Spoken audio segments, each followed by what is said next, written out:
So today we will discuss about transceivers. Transceivers actually is a combination of two words, transmitters and receivers. So we are going to discuss about transmitters and receivers today.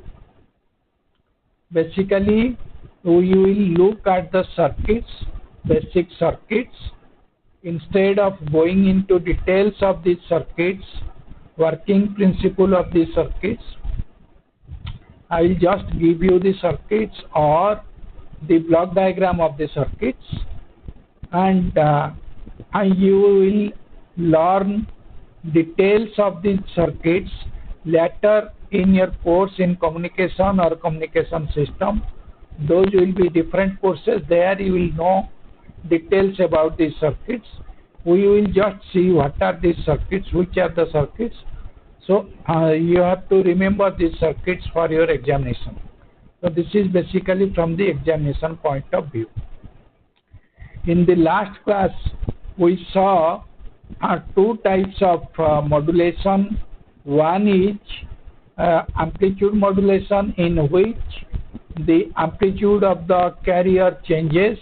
Other is a phase or frequency modulation, in which amplitude does not change, either phase changes or frequency changes according to the modulating signal or the baseband signal. Changes are according to modulating signal or the baseband signal. Therefore, we can safely say that the modulating signal or the baseband signal is the controlling signal, because it controls the amplitude or the phase or the frequency.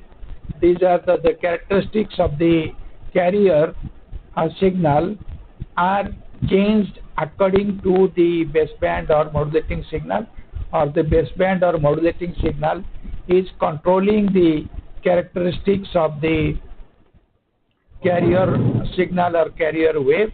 Therefore, we call them the baseband signal can be called as the controlling signal. What we will do is we will see some transmitters and we will see some receivers.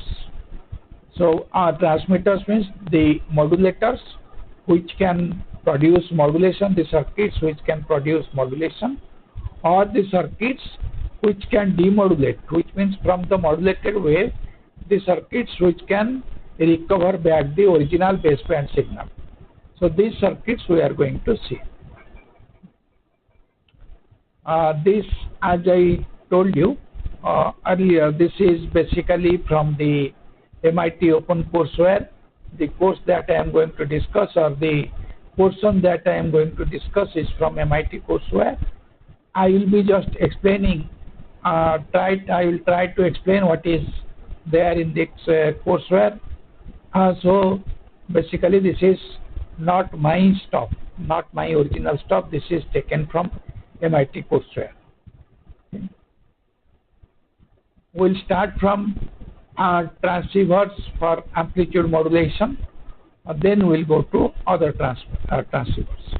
Last class, if you remember, we saw for amplitude modulation there is a carrier wave 2 cos 2 pi f0t, which gets modulated by the modulating wave xt, and after modulation we get a modulated wave yt. This we saw. In the yt, the amplitude of yt is varying according to the baseband signal. Now let us try to see how we can realize this in practical circuit. There are different practical circuits in which you can get this. One of them, the principle behind one of them is this. You can see this circuit in which we have 1 plus mxt, which is the baseband signal, with a DC offset of 1 that is given as input to a mixture. The cross sign that is shown within the circle, the cross, that is what is a mixture. Mixture means it is a multiplier. It multiplies two signals. or it multiplies the inputs. When it is multiplied by the circuit, that circuit is called a mixture or a multiplier. So one input is 1 plus mxt, other input is a square wave. So either plus 1 or minus 1. Amplitude of the wave is either plus 1 or minus 1, and its time period is Tc, which is equal to, as you know, time period is equal to T is equal to 1 by F. Therefore, time period is equal to 1 by Fc. Now, what will happen if we multiply these two? What will happen? When the carrier amplitude is 1, in that period we will get 1 plus mxt. When the carrier amplitude is minus 1, in that period we will get minus 1 minus 4 into 1 plus mxt, or you can say minus 1 minus mxt. Now this change will occur periodically, because 1 and minus 1 of carrier, that occurs periodically with a period of Tc, which is equal to 1 by Fc, or the frequency of the carrier wave, square wave, its frequency.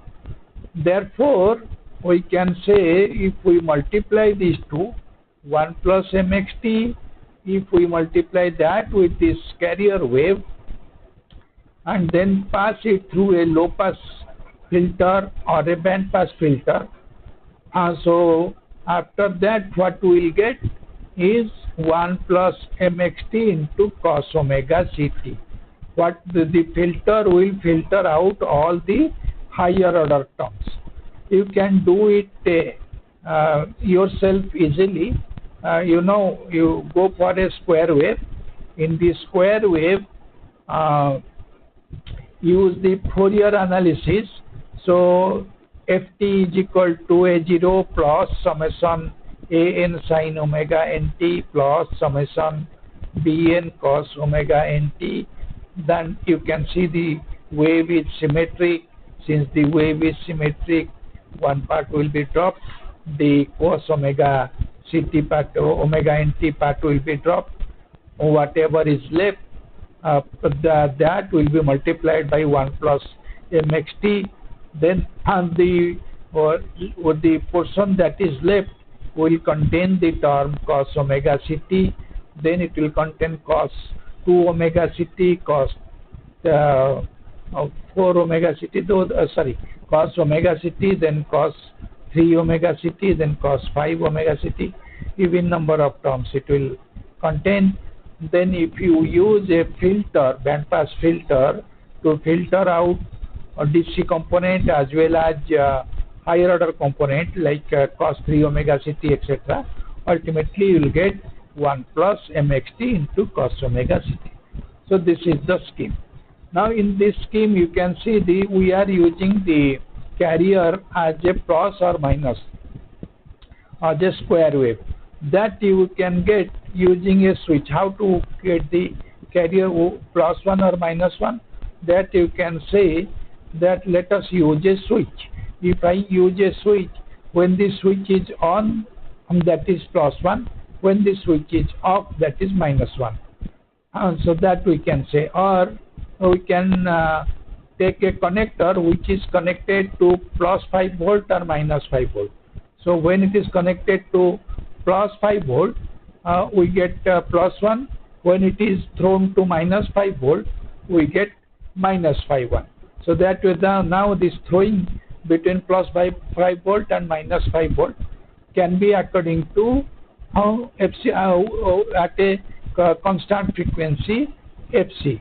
Then we'll get plus 1 minus 1 continuously will generate the square wave with a frequency of Fc. So we are going to use that principle. This is called switching modulator, because we are switching between plus 1 and minus 1. The carrier is switching between plus 1 and minus 1. This is shown here in a figure. This is the circuit that you can see. On the right hand side of the circuit, you can see that we have a differential amplifier. The differential amplifier, as you know, if you have read differential amplifier, the differential amplifier is controlled, the output of the differential amplifier is controlled by a controlling signal. The controlling signal here is IB into 1 plus MXT. So this is the modulating signal or baseband signal, 1 plus MXT, that into IB, and that is the controlling signal. Now the signal that is getting controlled, that is your plus V1 or minus V1, a square wave of plus V1 or minus V1 as the amplitude with frequency omega C. So that is the carrier. If you give it, then the output is I0, which is I1 minus I2. I1 is the emitter current of transistor 1, I2 is the emitter current of transistor 2. These two are I1 and I2 are controlled by the base current. So if you change the base current, they will change. So this will occur, and I0 is the I1 minus I2. So that is the output. Output is taken as the difference between these two. Since it is taken as difference between I1 and I2, this is called a difference amplifier. Now what we are doing here is we are using transistor as switch, transistor amplifier. So for full swing of the transistor, that we are using both the transistors for full switch switching, then Vt or V1t is equal to, is much greater than Kt by Q. That this condition must be satisfied.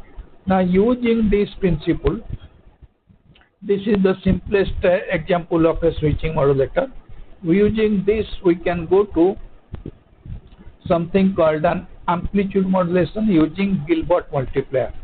The Gilbert multiplier circuit is shown here. If you look at this, again we have two differential amplifiers connected or cascaded.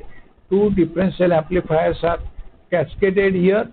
You can see the leftmost transistor and the rightmost transistor, they form a differential pair, and their output, their emitters are connected to another differential pair, which is the middle two amplifiers. So this is a cascading of two differential amplifiers. So the first amplifier will be controlled by 1 plus AIA. So the last amplifier will be controlled by 1 minus AIA, and the middle portion is controlled by BIB. So ultimately BIB will be controlling everything. Now I1 in this case, in this amplifier, I1 is equal to 1 minus YB by 2 into IB. I2 is equal to, I2 means the current to the collector. So I2, the current to the collector, is equal to 1 plus YB by 2 into IB. So once we know this, then we can also see, because we assume, first assumption is all the transistors are same, so their characteristics are same. Under that assumption, 1 plus A into IA, that is the controlling voltage, that into 1 minus YB by 2, which is the this is the controlling current. Controlling current is 1 plus IA, 1 plus A into IA, that is the controlling current for the first transistor. From the first transistor, we are that controlling current is the input to the second transistor, transistor number 2. From the left side, if you look at it, the input to the transistor number 2 is between base and emitter is 1 plus AIA. But the as to the second transistor, the current from collector is 1 minus YB by 2 into IB.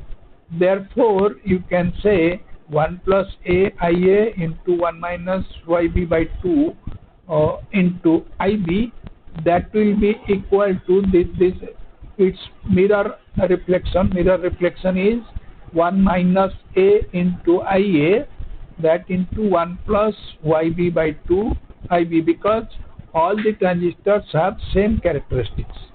Now equate these two equations. This equation, left hand side and right hand side, if we equate this equation, then we get 1 plus A in minus Y minus AY into BIA into IB is equal to 1 minus A plus Y minus AY into BIA into IB. Now if I solve this, the solution will give us Y is equal to A. So once we get this one, Y is equal to A, then we can use that further to analyze this. I0 is equal to I2 minus I1, that we know differential output is I2 minus I1. Now I0 will be I2 minus I1, that is equal to what is I2? I2 is equal to YB into IB, and I1 is equal to, sorry, I2 minus I1 will be YB into IB, that is equal to Y is equal to A, so AB into IB.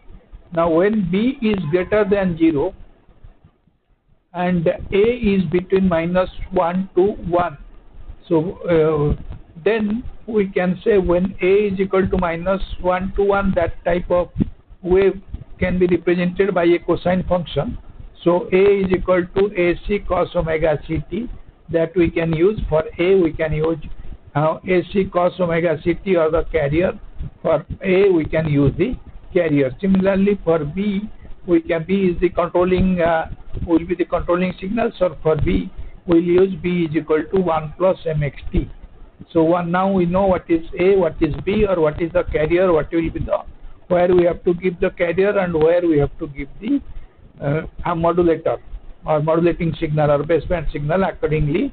Once we know what is A, what is B, then I0 or the differential output from this Gilbert multiplier is equal to IB into 1 plus MXT into AC cos omega CT, which is the output of an amplitude modulator. So using this, the advantage is low harmonics will be low, so filtering is not to be very selective. Easily we can do the filtering out of the higher order terms.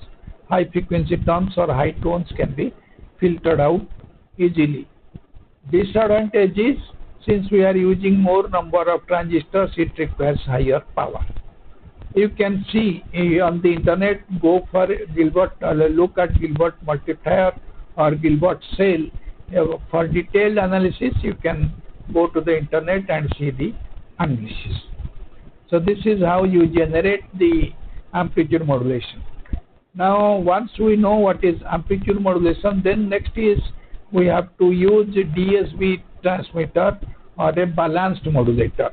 DSB transmitter. DSB is double sideband. We have both the sidebands are present. So double sideband transmitter, which is realized using a balanced modulator.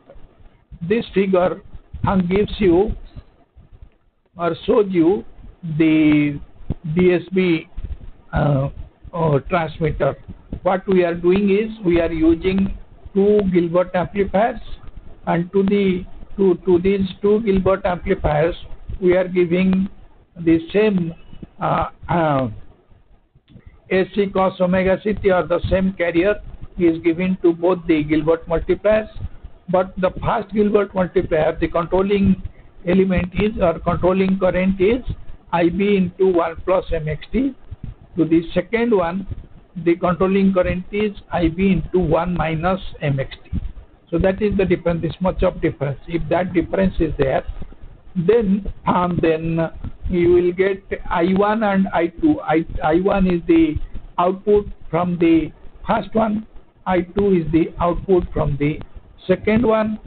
Second Gilbert multiplier, I1 will be equal to IB into 1 plus MXT AC cos omega CT. I2 will be IB into 1 minus MXT AC cos omega CT. Their difference, ultimately this is a difference amplifier. So their difference is equal to 2IB MXT into AC cos omega CT. So the DC term is removed, or the carrier term is removed. So we get a DSB transmitter or a balanced, using this balanced modulator. So carrier component is removed. This improves the modulation linearity. Second harmonic distortion is cancelled because of this plus MXT and minus MXT. This plus and minus terms, they ensure that second harmonic distortion is completely cancelled out. Then we look at the QAM transmitter, quadrature amplitude modulation. This we have discussed how we are going to generate the QAM. What we use is, we use two balanced modulators that you can see. Then one balanced modulator is given AC cos omega CT, which is for in phase. For the quadrature input, we use a minus 90-degree phase shift after the AC cos omega CT. So that will give us minus sin omega CT. So this will give us the AC sin omega CT. So that goes to the second balance modulator. Output will be, for the first one, it will be XIT AC cos omega CT. For the second one, after multiplication, it will be XQT AC cos omega CT. When you add these together, then you will get X1T plus XQT, X1T AC cos omega CT plus XQT AC sin omega CT, which is the quadrature amplitude modulated wave. That we pass through a RF filter to filter out if there is any higher order high tones present there. So those will be filtered out using a RF filter. RF means a radio frequency filter. Use a radio frequency filter to improve the tonal quality. Then pass it through a power amplifier, because what we are doing here will have very low power. You want to transmit it to a large distance, therefore you require more power. If you want to transmit it to a larger distance, unless it has sufficient power, it will not be transmitted to a larger distance. So depending on how much distance it has to travel after the antenna, we will amplify the signal. That for that we will use a power amplifier. After the power amplifier, there will be an antenna. The output of the power amplifier will be connected to an antenna. So this is what is a QAM transmitter. Then we will look at the single sideband. Now QAM amplifier, QAM and DSB, in both the cases, we are getting double sideband. Two sidebands we are getting. So we are wasting the bandwidth or wasting the spectrum. So to conservatively use the spectrum, we require single sideband transmitter that we have already discussed. So on this, you can see how we are using this. We use XT, then a minus 90-degree phase shifter. If you look at the bottom one, we have two balanced modulator as in the previous case. It is same as the previous case. Everything is same except that we have only one input XT. That input is phase shifted by minus 90 degree. So use a minus 90 degree phase shift, then generate the second input, which is X hat T. So X hat T and XT, these two are in phase quadrature. XT, because their phase difference is 90 degrees, so they are in phase quadrature. So this becomes like a phase QAM thing. So now this will give us the output as SSB, single sideband. Why? We have XT and XT, XT and XT. Both these are the same signal except they are in phase quadrature. Earlier what we are seeing, two different signals in phase quadrature. Here it is same signal in phase quadrature. Therefore it will generate SSB. Other parts we have discussed, so I am not going to discuss it anymore. Now if you look at the frequency domain view for the phase shift of SSB modulator, what we have done is xt is 90-degree phase shift. So if you look at the xf is the Fourier transform of xt. That is on the top left, that is the Fourier transform of xt. If you pass it through 90-degree, minus 90-degree, then it will be x hat t. Its Fourier transform will be x hat f.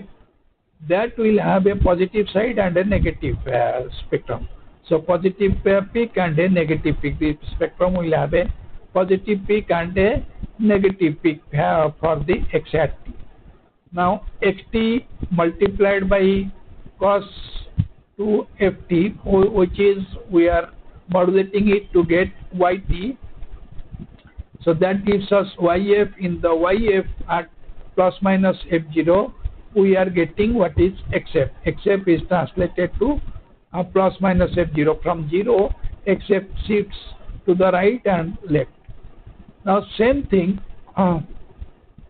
what we do now is add that to this one. On the xt, we will add to sine 2 pi ft. So carrier is sine 2 pi f0t. If we do that sine 2 pi f0t, then we will get, instead of yf, we will get zf. Now the zf, as we have seen in the top one, xf and x hat f. Similarly, yf, x hat f of yf is zf. So there will be a negative spectrum, negative amplitude of the spectrum. So ZF spectrum you can see, which is in the bottom red. In the middle bottom red is the ZF spectrum. Now if you add them together, YF plus ZF, that is what we are doing at the output. So if we add them together, the leftmost is positive at minus f0. There is, in the leftmost we have a positive signal and a negative signal. Both are present at the same location with same amplitude, so they will cancel out. Similarly, on the right hand side at plus f0, on the rightmost side we have a positive signal and we have a negative signal. Negative because of ZF, positive because of YF. So they will cancel out. So one side band will be cancelled out, leaving out only one side band. So that gives us this single sideband transmitter.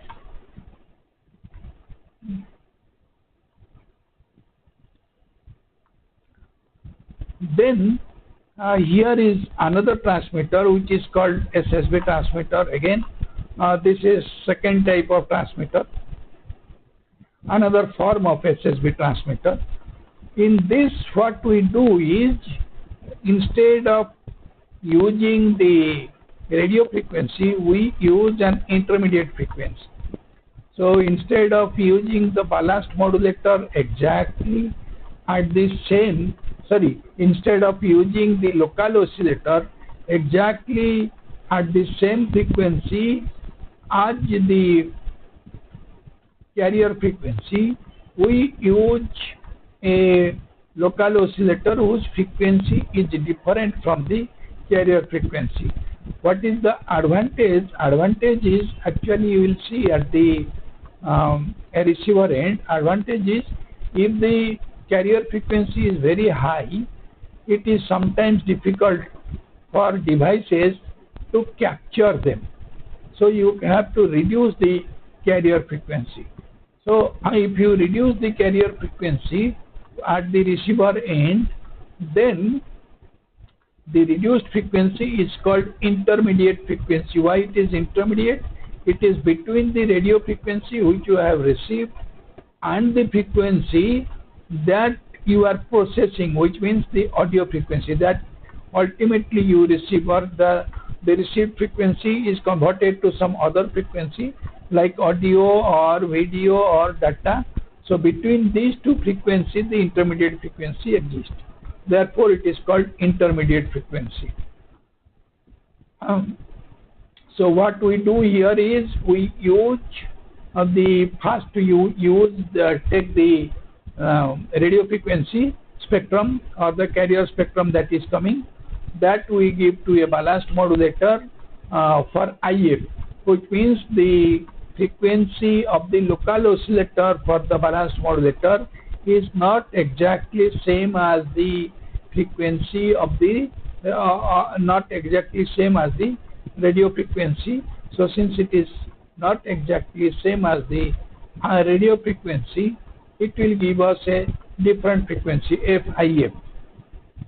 Multiplication will give us a different frequency. Then that is going to a SSB filter that will generate SSB, that will go to an intermediate frequency SSB filter. Then it will go to a balanced modulator, second balanced modulator. It will go to the second balanced modulator.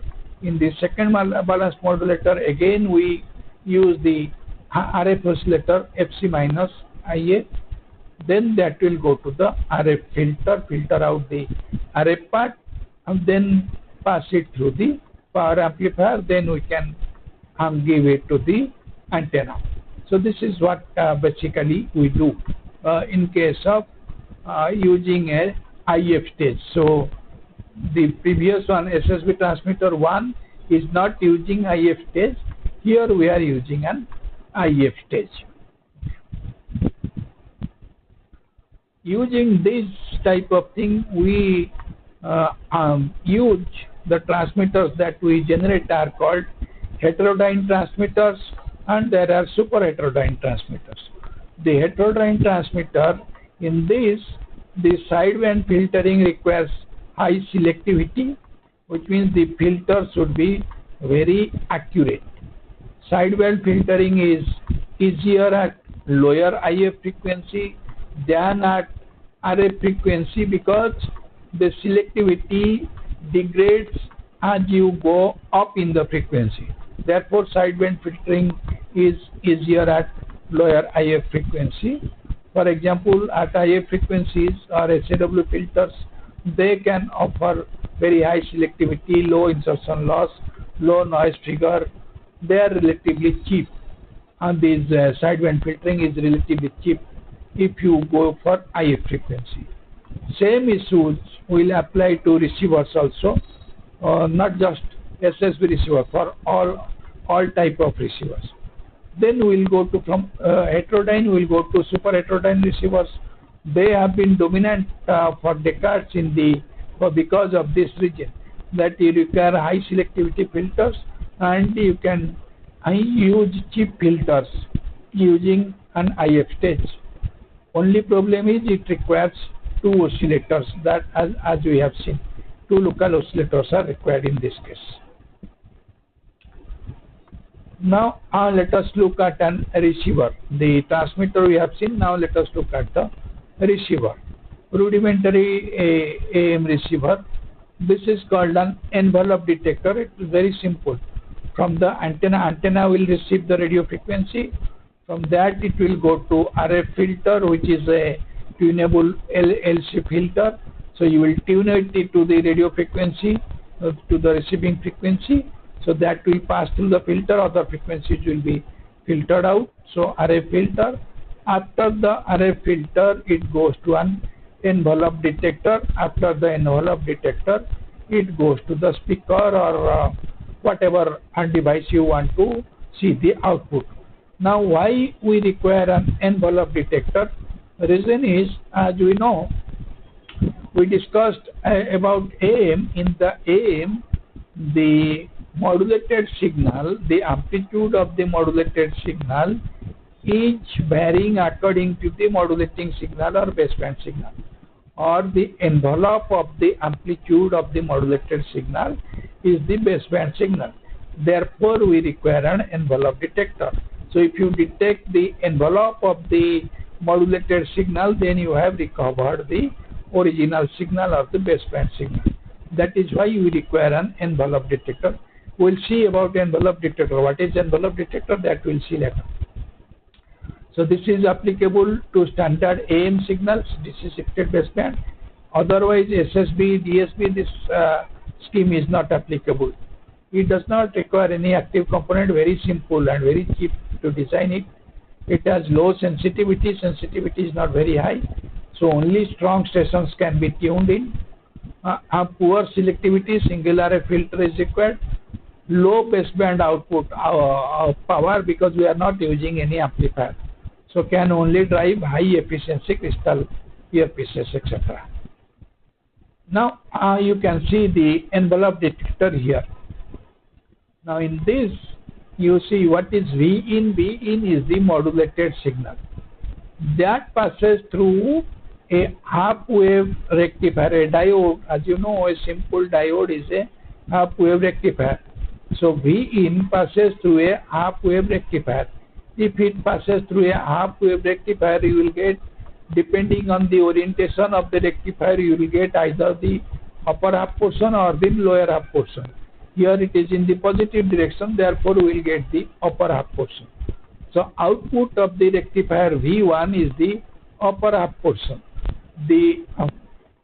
And for the upper half portion we have the envelope, which is the 1 plus mxt. So that is the envelope for the upper half portion.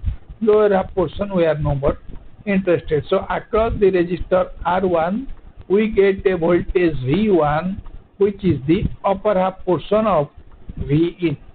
Now that will go to a capacitor C1. So that will drive or charge the capacitor. When it is in the peak, capacitor will be fully charged. After that, once the capacitor is fully charged, we are using another discharging circuit C2 R2, such that the capacitor C1 will discharge when there is no wave. You can see the wave is half wave rectifier is, you know, one cycle, then half a cycle, then there is a null, there is no voltage for next half cycle, then the next half cycle, then there is no voltage for next half cycle. So first half cycle C1 will be completely fully charged. Next half cycle it is not being charged, it will start discharging through R2. Now discharge time is to be such that when the next cycle, next half cycle, the charging half cycle comes, discharging must end and discharging must be up to the peak of the next half cycle. It should not go very below. So depending on that time, so how much time it will discharge, that will depend on the discharge time constant RC. Therefore we are using capacitor C2. C2 into R2 determines the discharge time. So that will discharge the time that is required for these blue lines.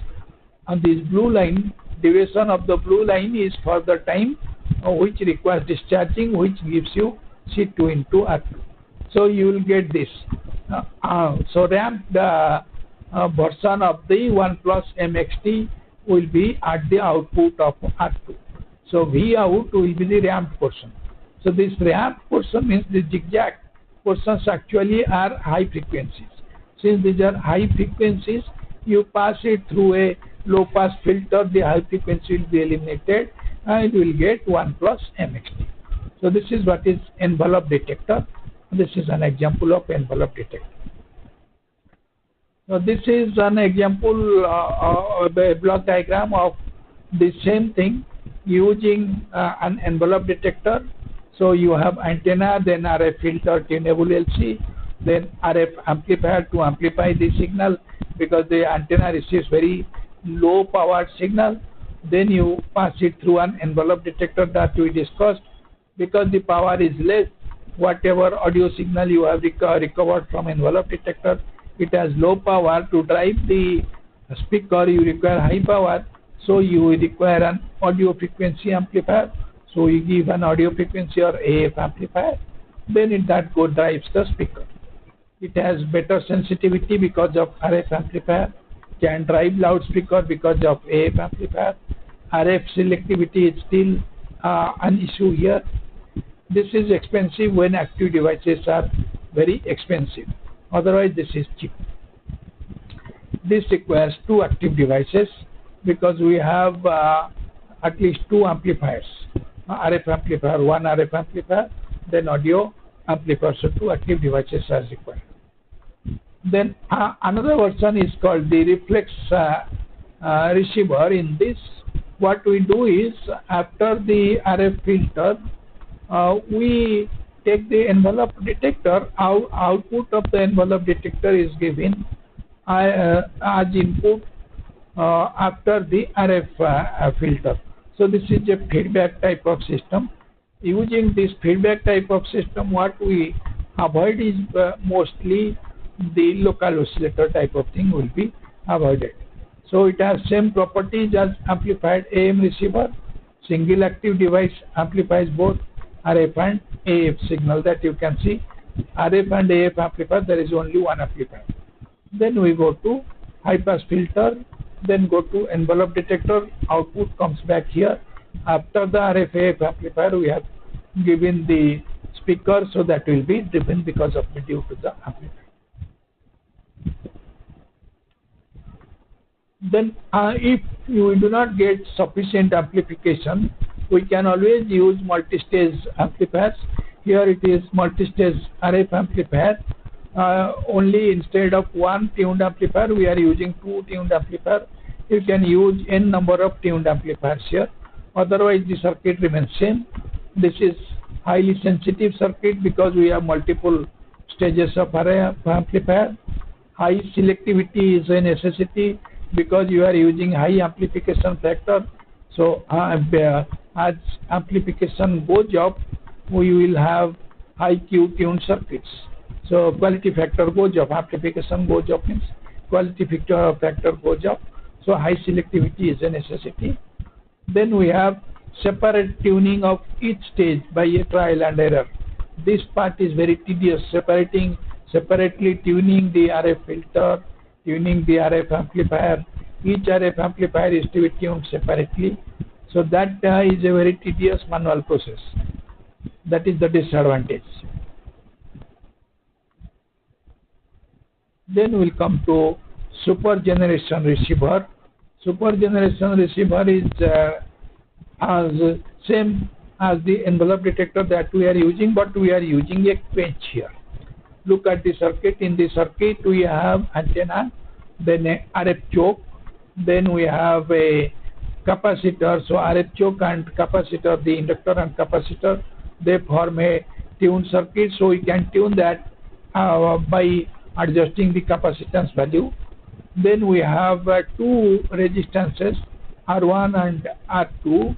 Now R1 and R2 are such that R1 is much greater than R2. Between these R1 and R2 we have a quench.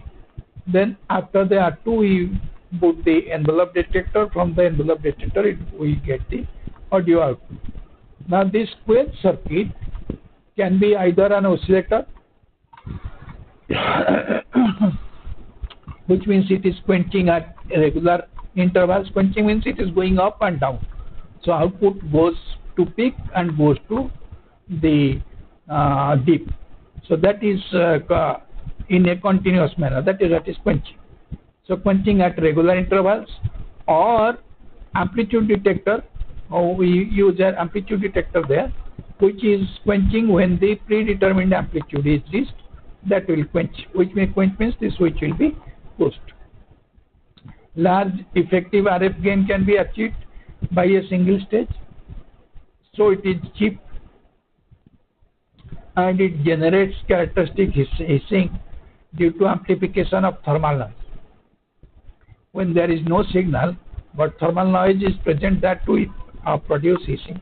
Mostly in radios you must have seen, when there is no signal then you receive a hissing sign, hissing sound from your FM radio or AM radio.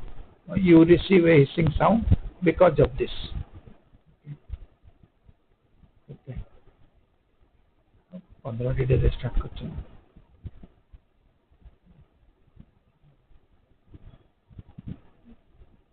Next. Then we'll come to the heterodyne receiver. We have the antenna.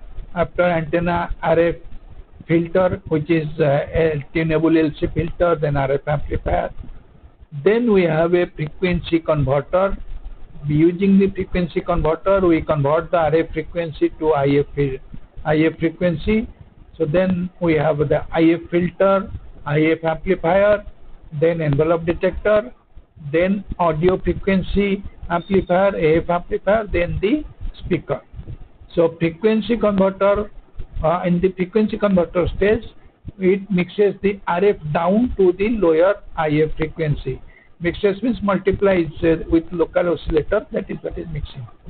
So RF will be multiplied by lower local oscillator. Once it is multiplied by local oscillator, the resulting output frequency will be, suppose omega c is the carrier frequency of the RF and the local oscillator is omega 0, then the output frequency will be omega c minus omega 0 or omega c plus omega 0. Forget the omega c plus omega 0, filter it out. So what is left is omega c minus omega 0, which is below omega c. So that is the IF frequency, intermediate frequency.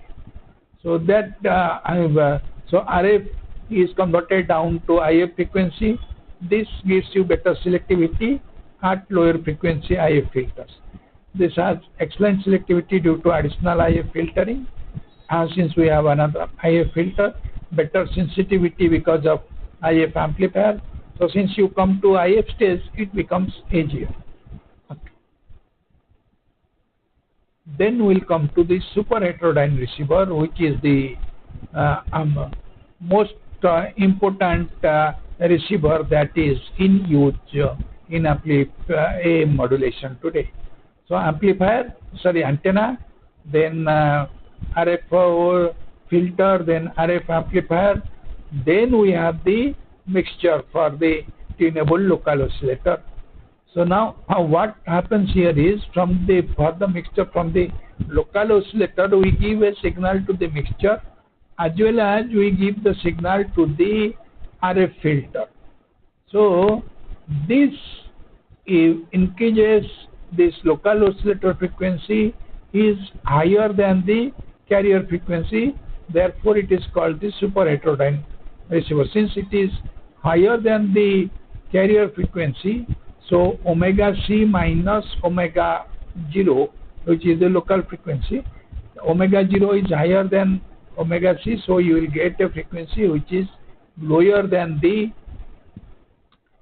omega c, much lower than the omega c. Therefore we call it super heterodyne receiver. So it uses a low frequency which is higher than the carrier frequency. Local oscillator frequency tracks the RF filter frequency by a ganced or a variable capacitor. If you ever see the radio, inside the radio, AM radio or the old style AM radio, you will see a ganced capacitor. What happens there is there are capacitive plates. So a capacitor consists of two plates. As you know, a single capacitor consists of two plates. Now if you have n number of plates, then that is a ganced capacitor. Now these plates will not, put a plate below another plate, then another plate. So suppose we take three plates, 1, 2 and 3, and number 2 is completely between the number 1 and number 3, or we have some system, mechanical system by which we can introduce the number to a portion of the number 2. So completely number 2 plate will be completely within these two, or a portion of this will be within these two, number 1 and number 3, or none of the portion of the number 2 will be between number 1 and number 3. So all these cases will give you different capacitances. This type of arrangement is called ganced variable capacitor. You can vary the capacitance using this type of arrangement. This is called ganced variable capacitor. This is a typical circuit of a super heterodyne receiver. So I take note of this circuit, what we have done. Different stages we have seen: antenna, antenna coil. From the antenna we are going to mixture or LO. Then from mixture or LO we are going to IF. From IF we are going to envelope detector. From envelope detector you are going to amplifier. Then from amplifier again we are going to the speaker. So this is what is a super heterodyne receiver, proper circuit of super heterodyne receiver using a NPN transistor.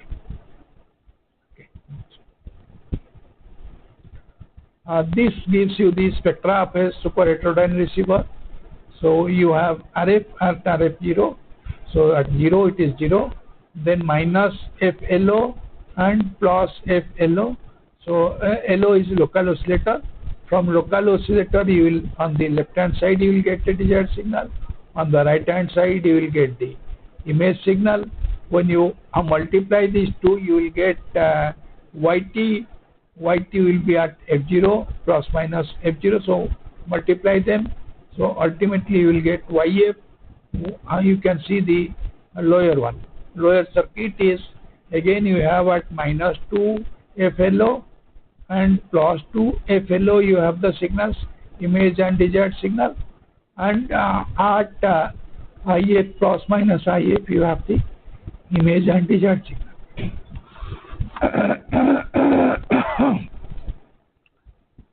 So using a filter you recover IF and plus minus IF, others will be filtered out.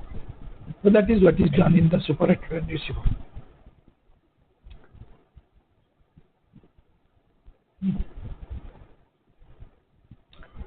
Now, as we saw, there is an image in the super heterodyne receiver.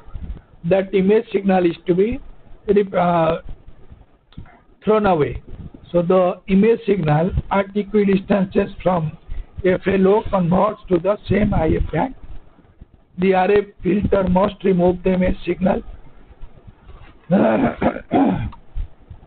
So you require high IF frequency for EG of image rejection. The distance between the desired signal and the image is 2IF. So the higher the IF frequency, the larger is the distance that we have seen. So it will be easy to reject the image signal. But we want low IF for EG IF filtering. These are the two problems. One is you want high IF for EG image rejection, but low IF for EG filtering. So these are two contradictory things. So typically what we do is, typically IF is selected about half the RF band. That is for AM. AM is 500 to 1700 kilohertz. FM 88 to 180 megahertz. So that is as a compromise between these two, high IF and low IF. As a compromise, we select it between at about half the RF band. Alternative is to use an image rejection mixture. So image mixture is sometimes used in super heterodyne receivers. Next. So this is an example of a image reject mixture. What we have here again is two balanced modulators. RF is input to both the balanced modulator.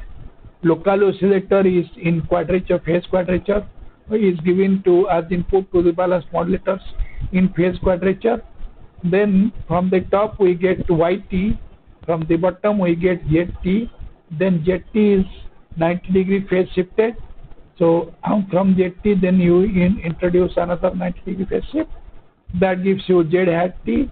Then you add YT with Z hat T. Then pass it through a low pass filter or band pass filter. That is the IF output. So image is rejected by similar method to SSB generation. Image rejection is limited to amplitude and phase matching of RF and LO paths, local oscillator paths. 40 dB image suppression is typically achieved using this type of rejection mixture. RF filter can reduce the image further if it is required. Otherwise, RF image reject filters can be omitted. Next. So this is the spectral diagram of image rejection. You can see image is there and the desired phase signal is there in the top. Then we are using the mixture. In the middle one we are using the mixture. Because we are using the mixture, both image and the signal are superimposed as we have discussed earlier. we are ignoring the components around plus minus 2 FLO, and those components are ignored, those are filtered out. So this is there. Then we have on the bottom one shows RT multiplied by sine 2 pi f0t, that gives us ZT. So this will, what it will ensure is that the image and the signal will be inverted because of this. So now what happens is if the image on the left hand side will remain positive but the signal will be negative. On the right hand side, signal will be positive, image will be negative. When we superimpose them, then on the left hand side, image and signal both will cancel out, but on the right hand side, only image will cancel out, leaving out the signal. So we'll get only the signal. So this is a frequency domain view of the image rejection mixture. In the frequency domain, what happens, that we can understand this way. Okay, next. Now the frequency domain view of the image reject mixture, that gives you this. Ignore the components around plus minus 2 FLO. You can see YF, as we discussed, image and the signal are superimposed. Image is the blue one, signal is the red one, they are superimposed. Now ZT, we are passing it through 90 degrees. So if you pass ZT through 90 degree, ZF, you can see image and signal, the amplitudes are in the opposite directions of the ZF. Then if you pass it through the 90 degree phase shifter, because of the phase shifting, the signal will be flipped, image will be flipped. So the left signal is flipped upward and the left image is flipped downward. So that is what is Z hat F. So then if you add that to YF, then you can see the image is superimposed, or image is enhanced. Image is superimposed in opposite direction. So image is cancelled, whereas signal is enhanced. So this is the ultimate result of using the 90 degree phase shift at ZT. Then, like heterodyne, there is something called a homodyne receiver or a coherent receiver. This is not in use. Mostly this is not in use. Very rarely it is used. This is almost same as the previous one. Only here what we do is we get the pilot carrier is extracted as the local oscillator. So from the RF signal, we extract the pilot carrier or pilot carrier extractor, or you can use that goes to the mixture. After that, it goes to LPF. So this mixes the RF signal with the carrier frequency down directly to the baseband signal. So there is no image to be rejected. This is homodyne. There is no heterodyning. Heterodyning means two different things. Homodyning means like homogeneous and heterogeneous. And no local oscillator if pilot carrier is present. It does not require local oscillator. Carrier is extracted from the transmitted signal. Only thing is, carrier needs to be inserted in DSB or SSB, not so compatible with standard DSB or SSB transmission. Otherwise, a local oscillator at carrier frequency is needed, like a direct conversion receiver.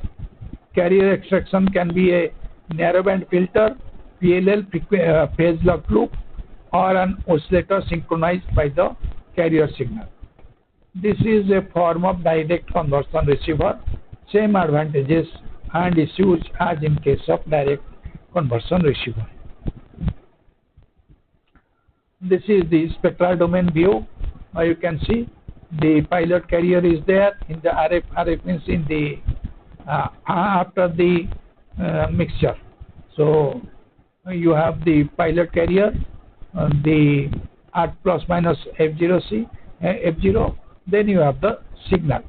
Then we multiply that with cos 2 pi F0t. If we do that, they will be translated back to 0. So this is very simple. Then indirect conversion or zero IF receiver. This is a type of a homodyne receiver basically. This uses coherent detection. Because it uses coherent detection, which is basically a precise local oscillator is required for coherent reception. Using a frequency synthesizer, we can get the local oscillator which is precise. No IF filtering is required. This is a single chip integration is possible using this because no IF filtering is required. And you can see what we do is we are using, instead of a simple mixture, we are using a quadrature mixture. So from the mixture we are getting in phase and quadrature phase. Two signals we are getting, in phase signal and the quadrature phase signal. They are going through, in phase we will go through bandpass filter, bandpass amplifier, then AD converter, analog to digital converter, or the Q also will go to baseband filter, baseband amplifier, then AD converter, they will go to a DSP chip. This receiver, it has no IF filtering, so single chip integration is possible. Channel selection is baseband basically, or the station. Channel means the radio station to which you are connecting your radio to your handset. Then since RF filter is not highly selective, the baseband filter needs to reject interferences. So this requires much higher dynamic range and SNR, signal to noise ratio, and high selectivity in the baseband processing circuit. That is why you require a proper DSP circuit. Channel filtering is typically performed by the DSP. No image is there, so image rejection is not required. Time varying DC offset due to local oscillator leakage is an important issue in this. This is the disadvantage. DC offset can be larger than signal and saturate the baseband circuit. So these two are the disadvantages of the receiver, direct conversion receiver. Then here is a double conversion receiver. This you can see from this paper that is given here.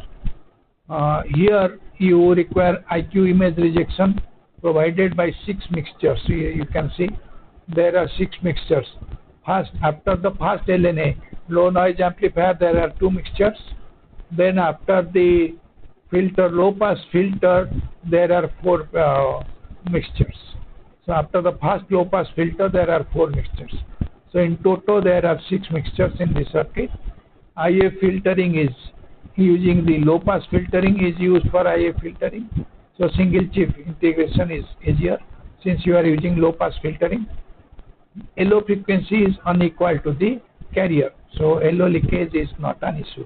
Since LO frequency, local oscillator frequency and carrier frequency can be different, so LO leakage is no more an issue.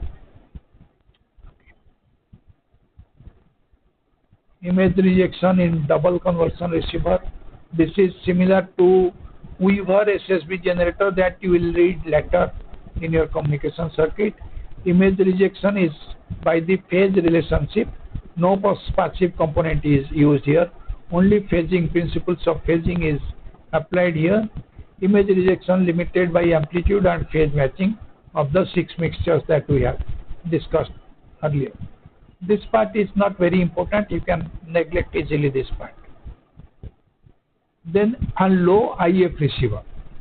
So here what we do is from the antenna it passes through RF filter, then RF amplifier, then it comes to a quadrature mixture. In the quadrature mixture, what we do is we use the local oscillator and a quadrature shifted version of the local oscillator. So both these are there. So local oscillator input will be there, then phase shift of 90 degree from the local oscillator, that also will be given as input to the quadrature mixture. So there are 3 inputs. One is RF input, one is local oscillator, one is local oscillator with 90-degree phase shift. So three things will be multiplied. It gives you two outputs. One is in phase, other is quadrature. So also in phase will go to LPF, then ADC.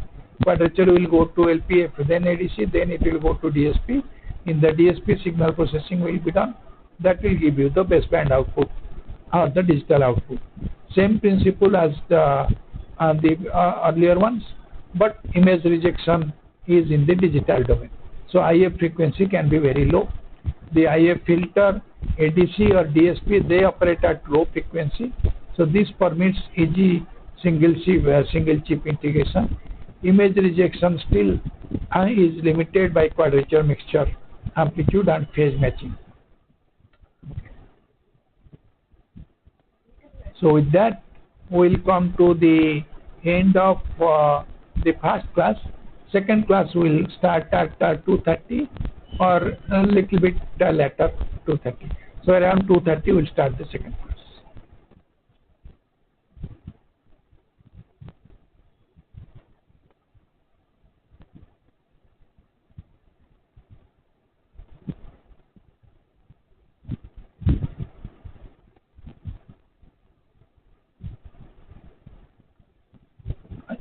नहीं onward कर तो मैं launch कर दे क्या sir 2:30 around 2:30 हमें second class start करें sir. Hello sir.